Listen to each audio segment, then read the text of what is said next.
చరిత్ర గాథల్లో లోతుగా వెళితే మనకు ఎంతో మంది వీరనారులు చరిత్ర పుటల్లో కనిపిస్తారు. ముఖ్యంగా మనదేశంలో గర్వంగా చెప్పుకునే వీరనారి ఝాన్సీ లక్ష్మీబాయి. అలాగే ఫ్రాన్స్లో జోన్ ఆఫ్ ఆర్క్ ఒక అతి సామాన్య కుటుంబంలో ఫ్రాన్సులో 1412 సంవత్సరంలో జన్మించింది. తండ్రి ఒక వ్యవసాయ కూలీ.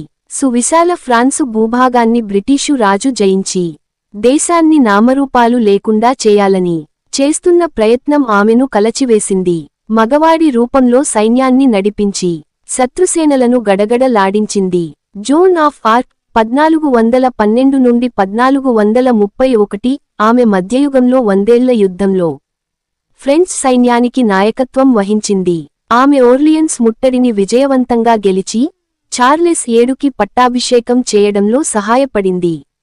ఆమె ఫ్రాన్స్ దేశానికి రక్షకురాలిగా పరిగణించబడుతుంది. చివరికి యుద్ధరంగంలో వీరోచితంగా పోరాడిన ఆ నవయువతి బ్రిటిష్ వారికి బందీగా చిక్కింది.